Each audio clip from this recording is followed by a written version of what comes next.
In the endless dark of space, silence was normal. Stars burned quietly. Planets moved in their paths, and radio waves crossed the galaxy carrying the voices of countless civilizations. But one day a sound broke through that silence. It was faint, almost lost in the noise of the universe, a small repeating signal, like a whisper from far away. It was an SOS, a universal cry for help. The signal came from a remote corner of the galaxy, a place that most ships never visited. It was weak and damaged, like the last breath of someone dying. No one knew who had sent it or what had happened, but it was clear that whoever they were desperate. At first, no one paid attention. The great empires of the galaxy were busy with their own wars and politics. To them, it was just another dying world. The signal passed through hundreds of relay stations, unacknowledged. But when it reached the edges of human space, something changed. Humans, known across the stars as Deathworlders, had a reputation that both fascinated and frightened others. Their home planet, Earth, was one of the harshest worlds ever discovered, full of predators, disease, and storms that could wipe out cities. Because of that, humans had evolved to be strong, adaptable, and stubborn. They had learned to survive anything. Other species often called them reckless, but humans called it courage. When the alien SOS reached the Deathworlder communication arrays, a small group of engineers picked it up. At first they thought it was a glitch, but after decoding the broken fragments, they realized it was real. The message was from a dying alien civilization, begging anyone who could hear them to help. The distress signal described a world under attack, cities in flames, and entire populations being wiped out. The engineers immediately sent the report up the chain of command. Within hours, the information reached the Galactic Council outpost near Mars. Meetings were held, data was checked, and the decision was left to the leaders of the Deathworlder fleet. Admiral Ryan Calder sat alone in his office, listening to the faint repeating tone of the alien SOS. It was just a sequence of beeps and static, but to him it sounded like a voice pleading for life. He stared out at the stars through his window and thought about humanity's place in the galaxy. Humans had once been weak, struggling just to survive on their own planet. Now they had ships that could cross the stars, but deep inside they were still the same kind of people. They couldn't ignore someone in need. Calder knew the risks. The signal could be a trap, sent by pirates or hostile species trying to lure the fleet into an ambush. Many in the military advised caution, but Calder also knew something else. If humans stopped answering cries for help, they would stop being human. He sent a message to all major fleet commanders, calling for an emergency assembly. The communication channels lit up across dozens of worlds. Captains, pilots, and soldiers joined the secure feed, their holographic faces floating in the air of Calder's command room. The Admiral played the recording of the SOS for them all to hear. The sound filled the room, a haunting rhythm that seemed to echo through every heart. No one spoke for a long time. Finally, Calder said quietly, "If this was us stranded and dying, wouldn't we hope someone came?" His words hung in the air like a challenge. One by one, the commanders nodded. It was decided. The Deathworlder fleet would go. Preparations began immediately. Across human space, massive ships powered up their engines. In orbital docks, workers welded armor plates and loaded supplies. Pilots checked flight systems, while engineers updated old ships to join the mission. Even civilian vessels volunteered to help, carrying food, medicine, and building materials. Families gathered at spaceports to say goodbye to their loved ones. Children waved from behind glass walls as the ships rose toward the stars. Everyone knew the danger. The fleet was heading into an unknown system where even the strongest species feared to go. But they also knew it was the right thing to do. On Earth, news of the mission spread quickly. People watched on screens as the ships assembled in orbit, forming a massive formation of steel and light.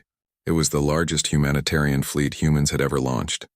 Scientists worked around the clock to study the signal and map the region it came from. The coordinates pointed to a system far beyond any known trade route, a place filled with storms, collapsing stars, and deadly radiation fields. Every calculation said the mission might fail. But failure didn't stop Deathworlders. It only made them more determined. Admiral Calder stood on the bridge of his flagship, the Resolute, watching the final checks on the fleet's formation. Thousands of ships, large and small, glowed against the darkness. He opened the fleet-wide channel. "We don't know who they are," he said. "We don't know if we'll make it back. But someone out there called for help, And we, humans, always answer. His words were broadcast across every deck. Cheers rose from the crews. The countdown began. Engines lit up one by one, creating waves of light that spread through the fleet like dawn breaking over a dark sea. As the jump drives activated, space itself seemed to bend. The fleet vanished from human space, leaving behind only silence and a trail of light. For a moment, all of Earth held its breath. No one knew what awaited them on the other side of the stars. When the fleet emerged from hyperspace days later, they entered a region of space few had ever seen. The stars here were dim, and massive dust clouds drifted like shadows. In the distance, the faint remains of destroyed stations floated silently. Broken satellites, shattered ships, and debris fields stretched for thousands of kilometers. The Deathworlders scanned the area, searching for the source of the distress signal. The readings pointed toward a single planet orbiting a dying sun. From space, it looked wounded. Dark smoke covered much of the surface, and huge scars of fire burned across its continents. Calder knew they had arrived at the source. The closer they got, the more evidence they found of battle. Orbiting fragments of alien ships drifted like ghosts, some still glowing faintly from recent explosions. Automated distress beacons blinked weakly, repeating the same message they had followed. The fleet's communication officers tried to contact any survivors, but no one answered. Then, just as they began to lose hope, a weak voice broke through the static, a single alien transmission. The voice was trembling, speaking in a language the translators struggled to decode, but one word was clear enough for everyone to understand. Help. At that moment, the fleet knew they had made the right choice. It didn't matter who these aliens were or what mistakes they had made. They were alive, scared, and pleading. That was enough. The fleet began descending toward the planet, ready to face whatever waited below. The officers checked their weapons and shields, but deep inside they hoped they wouldn't need them. They had come to save, not to fight. As the first rescue ships entered the atmosphere, everyone felt the weight of what they were doing. The Deathworlders, humans from the galaxy's most dangerous planet, had crossed unimaginable distances to answer a call no one else dared to respond to. They didn't know that their decision would soon change everything. For now, all they knew was the sound of that lonely SOS, still echoing in the dark, and the quiet promise they carried within them. No one cries alone in this galaxy, not while the Deathworlders still live. Across the scattered colonies of human space, the news spread faster than light. The Deathworlder fleet was answering an alien SOS, and every world, every station, every ship that heard the call felt something stir deep inside. People who had never met those aliens suddenly cared. They imagined what it must be like to send a message into the dark, not knowing if anyone would ever come. The thought of leaving someone helpless was unbearable to the Deathworlders. That was how it began, the greatest rescue mission in human history. In the shipyards orbiting Mars, the thunder of engines shook the steel floors. Gigantic warships, silent for years, came back to life. The air buzzed with energy as workers welded armor, loaded supplies, and checked weapons.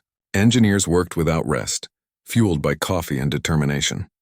The fleet was forming, an army not of conquest but of hope. The message from the alien world had reached the hearts of millions, and now, the response was roaring into being. Admiral Ryan Calder watched the preparations from the control tower. His eyes were tired, but his spirit was firm. Around him, holoscreens displayed dozens of reports, fuel levels, troop readiness, and volunteer registrations. He could hardly believe how many people wanted to join. Even old freighter captains whose ships were more rust than metal offered to carry supplies. Civilian engineers volunteered to build shelters, and doctors from across the colony sent requests to be part of the medical teams. Calder knew what this meant. It wasn't just a mission anymore. It was humanity showing the galaxy who they really were. But not everyone agreed with the decision. In the council chambers of Titan, political leaders argued that the mission was too dangerous. They feared a trap. "Admiral," one of them warned during a transmission, "if this is an ambush, you could lose everything. The fleet, the soldiers, the reputation of humanity itself." Calder listened calmly. Then he said, "If this is a trap, then whoever said it will learn what happens when you prey on those who ask for mercy." His words carried the kind of confidence that only humans had, the courage to face the unknown, even if it meant dying for it. In orbit around Earth, the main ships of the fleet assembled one by one. The massive battlecruiser, the Resolute, led the formation, followed by destroyers, carriers, and dozens of smaller escorts. Civilian ships gathered at the rear, freighters, medical vessels, and transports filled with supplies. To anyone watching from the planet below, the sight was breathtaking. It was as if a city of light had risen above the world, ready to cross the stars. Inside those ships, life was chaotic and full of emotion. Soldiers packed their gear, joking to hide their nerves. Pilots ran simulations, practicing emergency maneuvers again and again. Engineers double-checked every wire, every bolt, because they knew that once they left, there would be no turning back. In the medical bays, doctors organized emergency kits and set up life support pods. Everyone knew that they might not all return, but no one complained. They were Deathworlders, after all, children of a planet that had taught them to face storms, not hide from them. In the days before departure, Admiral Calder visited every major ship. He shook hands with captains, spoke to soldiers, and thanked the volunteers. On the Aegis, a young mechanic named Leah told him, "Sir, my grandmother used to tell me stories about the old days, when humans first looked at the stars and wondered if anyone was out there. Now we know someone is, and they need us." Calder smiled and said, "Then let's make sure they remember who answered." Those words spread quickly through the fleet, becoming a slogan printed on walls and screens. Let them remember who answered. As the fleet continued to grow, communication signals filled the air. Families called their loved ones, some for the last time. On one small colony world, a little boy handed his mother a drawing of a spaceship and said, "Bring them home safe, Mama." She folded the picture and put it in her flight jacket. There were countless stories like that, simple moments that gave the mission its heart. On the 5th day of preparation, the fleet gathered for the final briefing. Holographic maps showed the route to the alien system, marked by unstable wormholes and dangerous radiation belts. The scientists warned that the journey could destroy smaller ships. Calder looked at the faces of the commanders and said, "We'll move together, one unit. No ship left behind." It wasn't a grand speech, but it carried weight. Everyone knew he meant it. As the countdown to departure neared, the mood across human space shifted. People stopped arguing and started believing. On the news, journalists spoke with pride about the courage of the fleet. Children sent messages to the soldiers. Even other species, some of whom had once feared humanity, watched with awe. They had called humans Deathworlders because they came from a deadly planet. But now that name took on a new meaning. It meant protectors. It meant the ones who answered the call. In the command center of the Resolute, Admiral Calder prepared for launch. His crew was ready, hundreds of officers working in perfect rhythm. The hum of the engines vibrated through the ship like a heartbeat. Outside the window, the rest of the fleet stretched out into the void, row after row of gleaming hulls reflecting starlight. He looked at them and felt pride swell in his chest. For all their differences, humanity had united for something greater than themselves. He opened the fleet-wide communication channel. Every ship, from the smallest scout to the largest carrier, heard his voice. "This is Admiral Calder," he said. "In a few moments we'll leave human space behind. Some of you have fought in wars, some of you have never left your homeworld. But today we're all part of something bigger. Out there someone is waiting for us. They called for help and we're going to answer. Not because it's safe, not because it's easy, but because it's right." There was silence for a heartbeat. Then a roar of approval that filled every ship. As the countdown began, the stars outside seemed to shimmer. The massive jump drives began to power up, creating waves of energy that rippled through the void. One by one, the ships activated their warp fields. Lights flashed across the fleet, marking synchronization. Then came the final moment. "All ships," Calder commanded, "engage." Space itself bent as the fleet jumped. The stars stretched into lines of light, and then everything vanished into the deep blue of hyperspace. Inside the ships, the crews felt the familiar pressure of the jump, like being pulled through a storm. For some, it was terrifying. For others, exhilarating. Outside, the Deathworlder fleet became a trail of light cutting across the galaxy. While they traveled, the crew members tried to pass the time. Some played cards or told stories. Others stared out of observation windows, watching the endless colors of hyperspace swirl around them. Conversations filled the corridors about home, about fear, about hope. Many wondered what they would find when they arrived. Would the aliens still be alive? Would they be friendly? No one knew, but everyone felt the same pull in their hearts. The need to be there, to help no matter what waited on the other side. Admiral Calder spent most of the journey in his command chair, studying reports and updates. But sometimes, late at night, he would look out the window at the strange beauty of hyperspace and think about how far humanity had come. Centuries ago, they were just a single species on a fragile planet. Now they were crossing galaxies to save another race. He smiled quietly to himself. This, he thought, is what makes us human. After several days, the navigation officer announced that they were nearing the exit point. The fleet prepared for real space. Shields were raised, weapons checked, and all ships aligned. Calder gave the order to drop out of hyperspace. One by one, the ships burst back into normal space with flashes of light. Before them stretched the unknown region of the galaxy, dark, empty, and silent. The coordinates of the alien SOS appeared on the screens. The planet was still far away, but its faint signal pulsed like a heartbeat. Calder stared at it for a long time. Around him, the crew waited for orders. Finally, he said, "Set course for the signal. Maximum formation integrity. Let's bring them home." The ships turned toward the dying light of the alien system and began to move. Behind them, the stars glittered like witnesses to history. The galaxy watched as the Deathworlder fleet, born from a world of storms and survival, sailed into the darkness, not as conquerors, but as saviors. And though no one could know what awaited them ahead, one truth echoed through every heart aboard those ships. They had answered the call. When the Deathworlder fleet came out of hyperspace, the stars before them looked dim and cold. They had arrived at the coordinates of the SOS, but what they saw filled them with silence. The alien system was dying. The main sun was weak and red, surrounded by drifting clouds of ash and broken rock.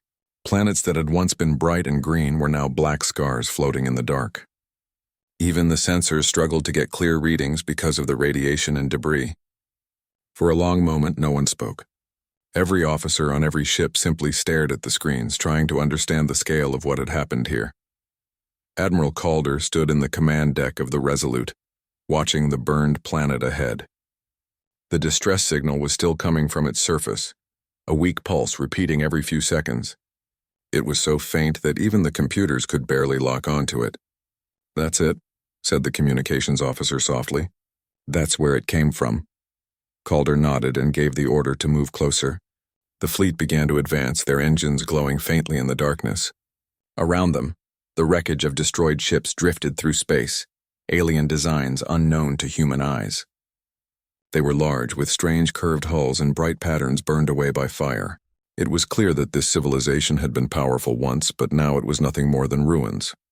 As the fleet entered orbit around the planet, scanners picked up signs of life, but only a few.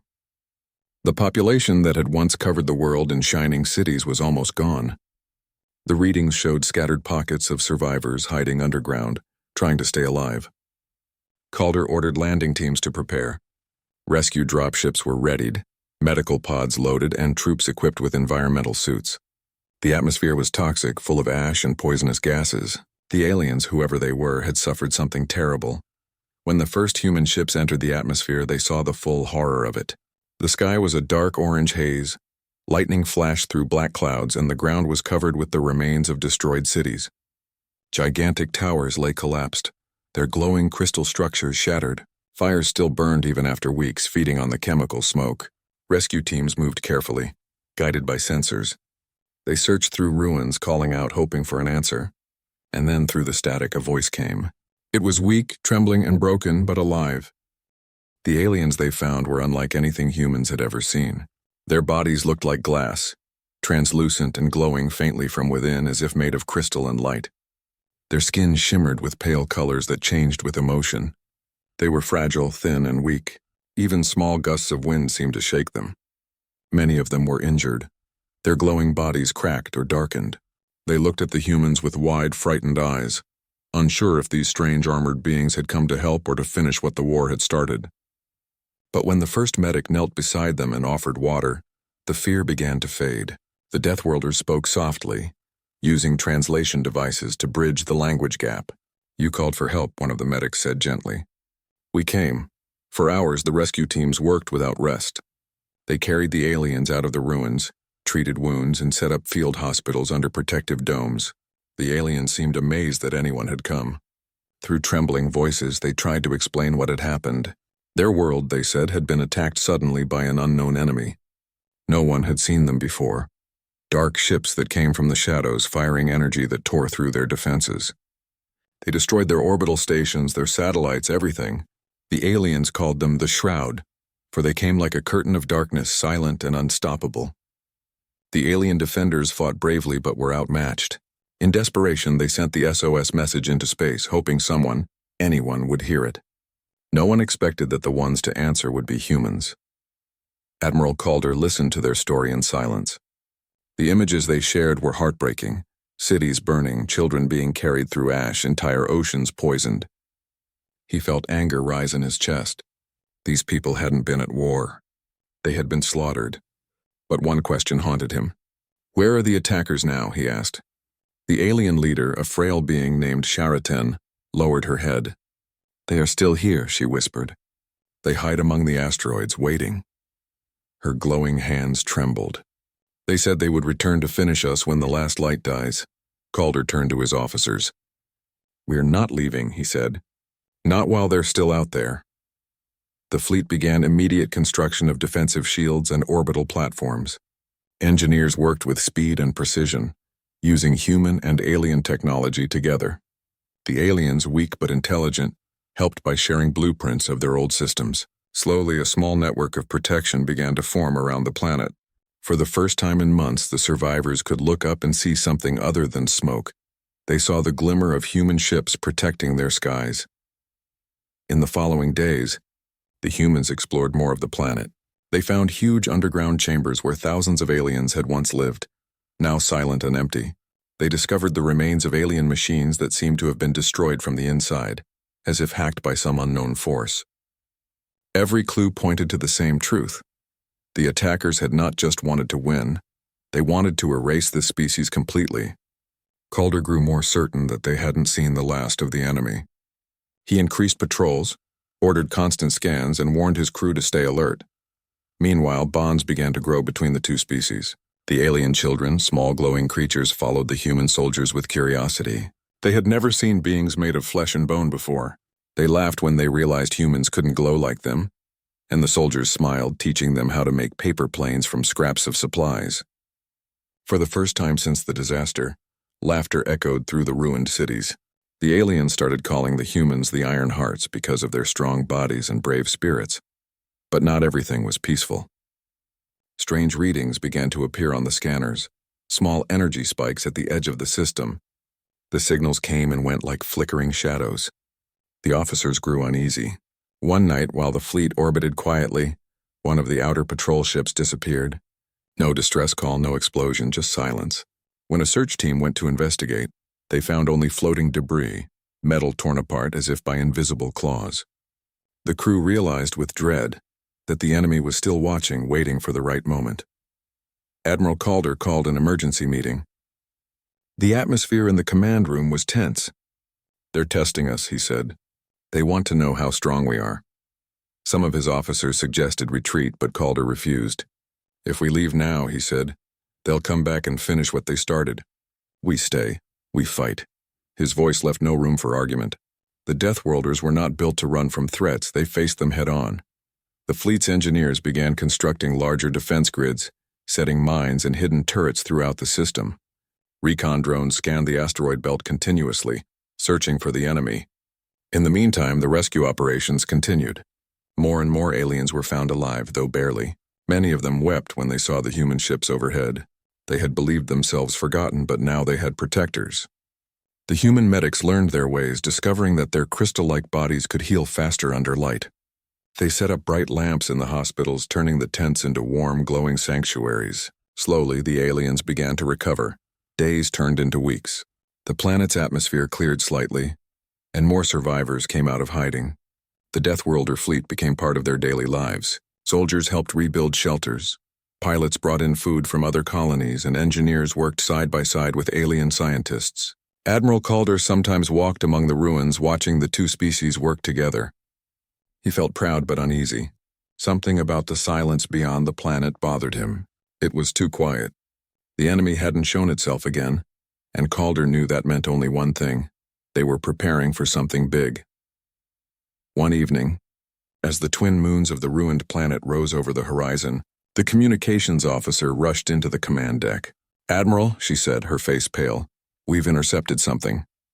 The screen flickered with static, then cleared. There it was, a signal, not from the planet but from deep within the asteroid field. It was the same frequency the attackers had used to jam communications during the first assault. The code was different, but the message was clear. They were coming back. Calder's expression hardened. He looked out the window at the faint glow of the recovering world. Thousands of lives depended on them now. Fragile beings who had lost everything. "Then we'll be ready," he said quietly. "This time they won't face a broken world. They'll face Deathworlders." He turned to his officers. "Alert all ships. Prepare for battle." The message spread through the fleet. Soldiers checked their weapons. Engineers reinforced shields and pilots strapped into their cockpits. The calm rescue operation had turned into the beginning of a war.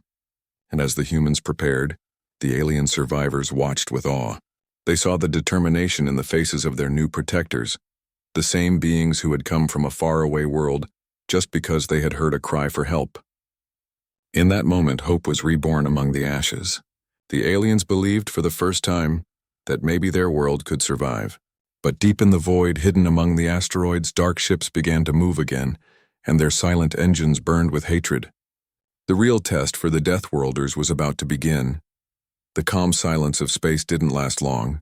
One by one, the Deathworlder ships detected strange readings on their scanners.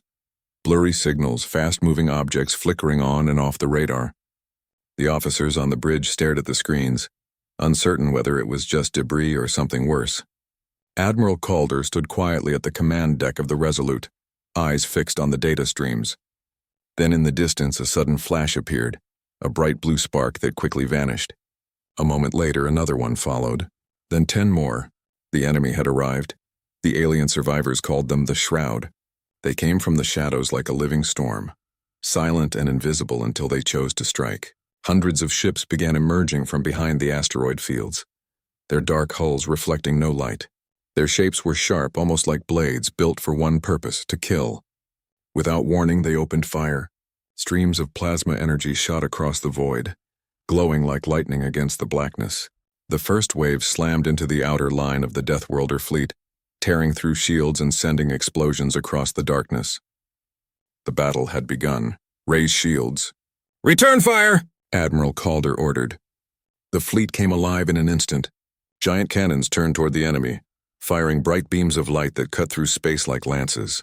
The Deathworlder ships were smaller but faster, built to move through chaos. They dodged incoming fire, forming tight formations that spun around each other like dancers in a deadly storm. The humans had fought wars before, but this was unlike anything they had faced. The Shroud ships didn't communicate, didn't surrender, and didn't stop. They fought like machines without emotion.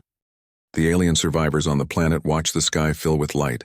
From the ground, the battle looked like a second sunrise, streaks of red and blue cutting across the heavens. Many fell to their knees, praying to the stars.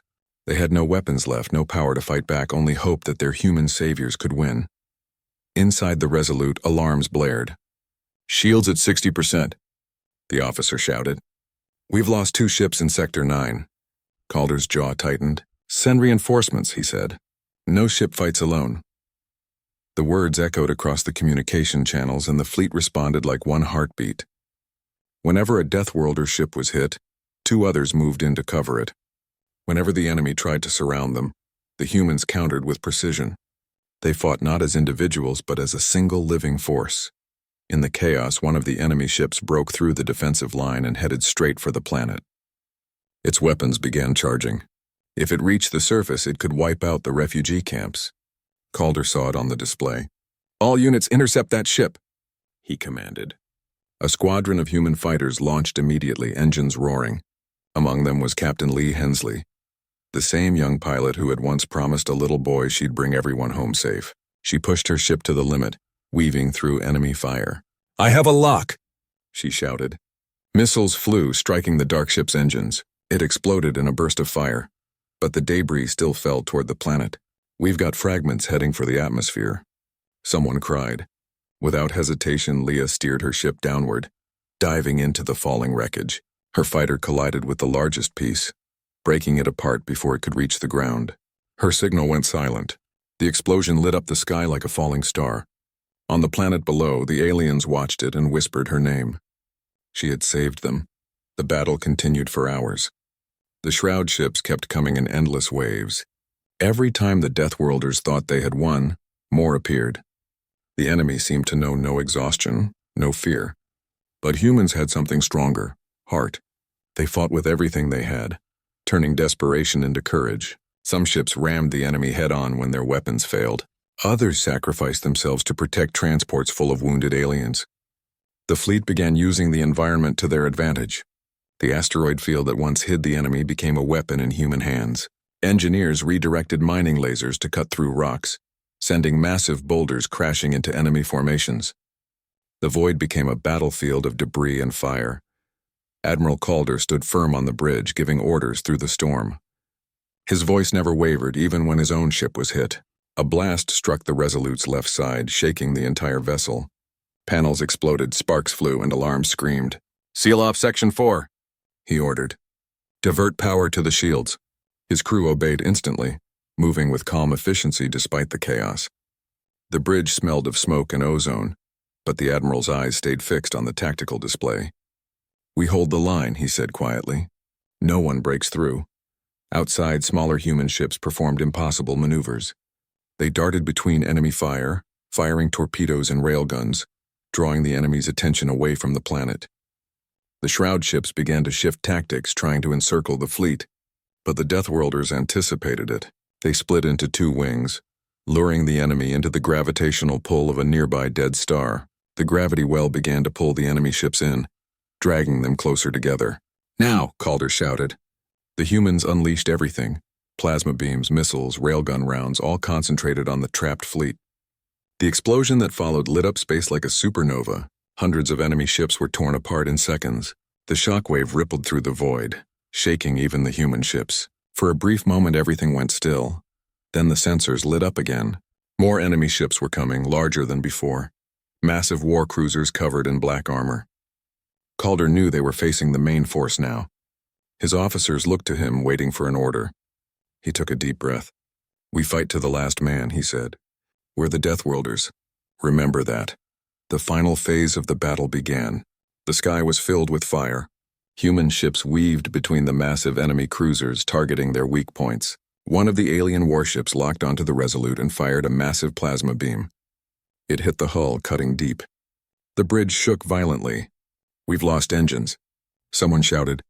Calder grabbed the console to steady himself. "Reroute auxiliary power," he commanded. But it was too late. The ship was drifting, its systems failing. The Admiral looked at the damaged screen showing the planet below. Thousands of lives still depended on them. He knew what he had to do. "Prepare the self-destruct sequence for the secondary reactors," he said. The crew turned to him in shock. "Sir?" Calder nodded. "If we can't move, we'll take them with us." The officers didn't argue. They knew him too well. The Resolute began to charge its remaining reactors, building energy faster than it could contain. The Admiral opened a final channel to the fleet. "This is Calder. Keep the enemy away from the planet. If this is the end, let it mean something." As the flagship glowed with blinding light, enemy ships swarmed closer, trying to destroy it before it could explode. The human ships moved to shield it, taking hits meant for their commander. Calder smiled faintly, proud of his people. "For humanity," he whispered. Then with one final command, he triggered the overload. The explosion was enormous. A wave of fire expanded in all directions, vaporizing dozens of enemy ships instantly. The shockwave ripped through space, scattering the rest of the enemy fleet. The other Deathworlder ships were pushed back but survived, their shields holding just enough to withstand the blast. When the light faded, the Resolute was gone. Only debris remained, drifting quietly among the stars. The surviving enemy ships, crippled and leaderless, began to retreat. The Deathworlders pursued them, driving them out of the system. The moment the last shroud ship disappeared into hyperspace, the humans finally stopped firing. The silence that followed was deafening. The battle was over. The sky that had once burned with fire was now peaceful again. On the planet below, the aliens emerged from their shelters, looking up at the stars. They saw the wreckage of ships still glowing faintly, like lanterns in the night. Many cried not from fear, but from gratitude. The humans had come as strangers but had fought as guardians. The cost had been terrible. Many ships lost, countless lives gone, but the aliens were alive. They could rebuild because someone had answered their call. In the days that followed, rescue operations continued. Survivors were pulled from damaged ships, wounded were treated, and the dead were honored. In orbit, the fleet's remaining ships drifted together in formation, their lights dim but steady. A small ceremony was held aboard one of the cruisers.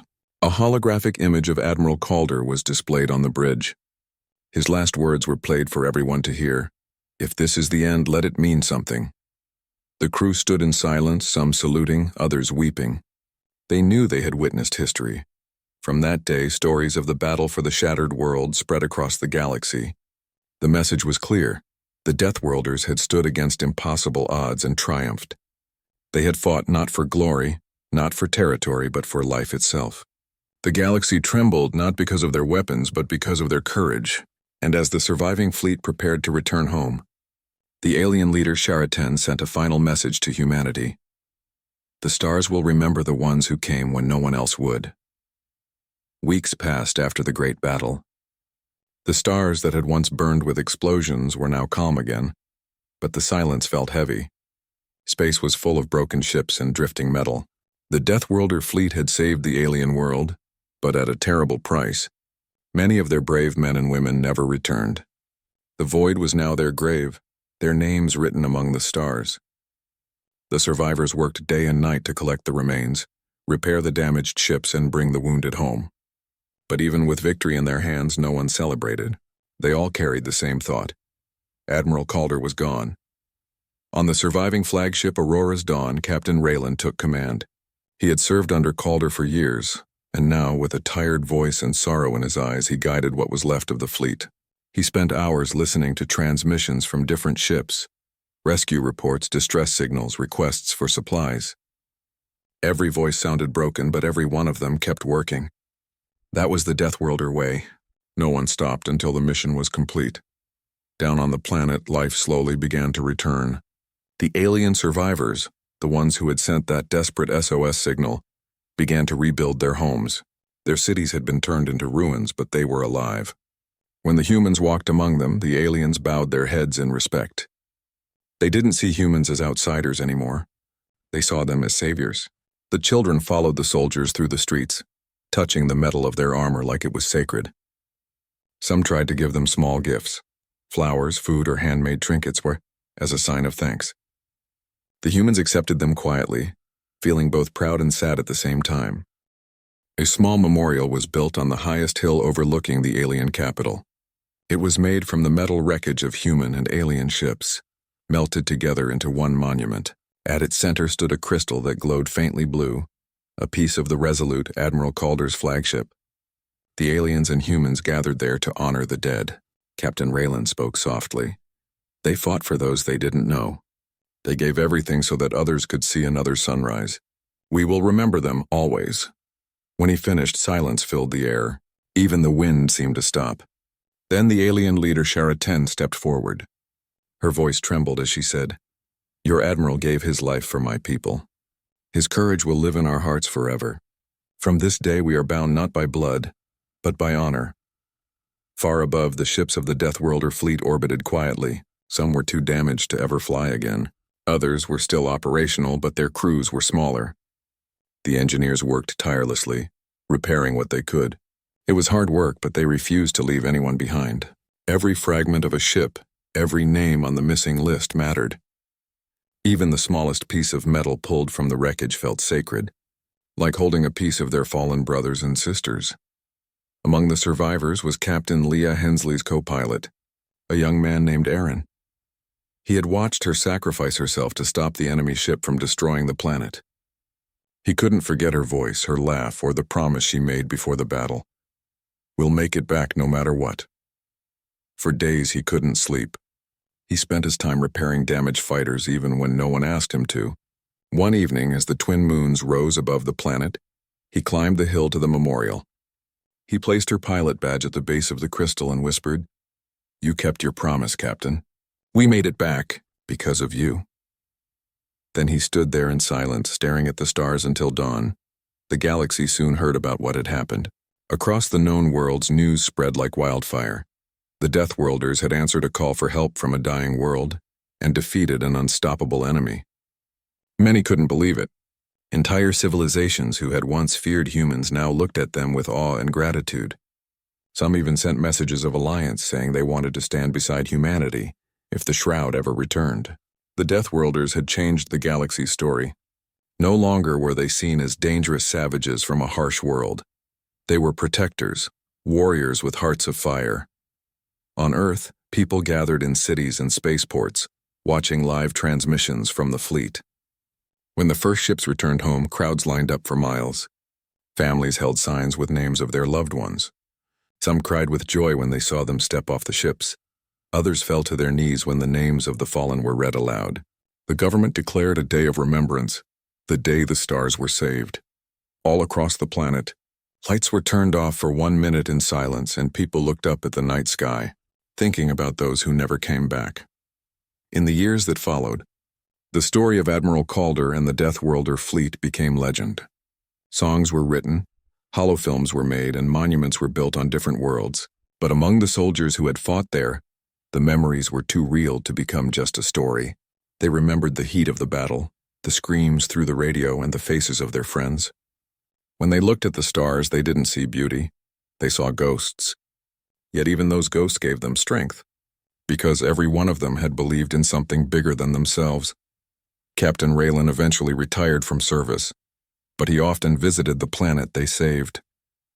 It became a place of peace filled with both humans and aliens living side by side. Children from both species went to school together, learning not just about science and history, but about the battle that had united them. There was even a museum dedicated to the Resolute, built around the Crystal Monument. Visitors came from across the galaxy to see it.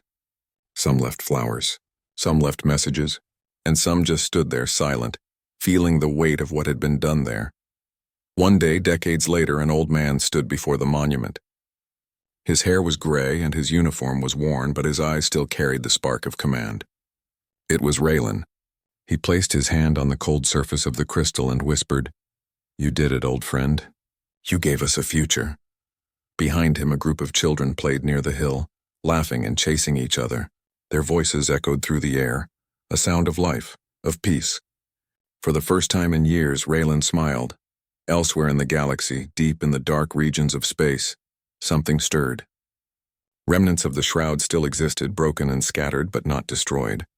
Their signal pulses were weak but steady. They remembered the battle, too, the one where the galaxy's most dangerous warriors had stood against them.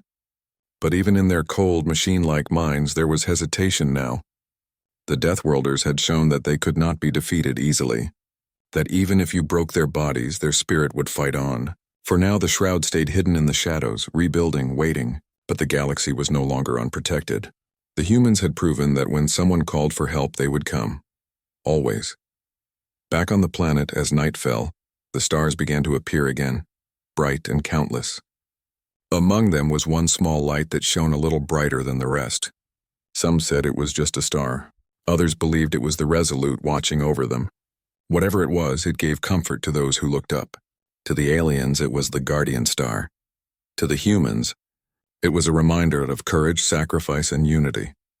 Every year, on the anniversary of the battle, the survivors and their descendants gathered beneath that sky.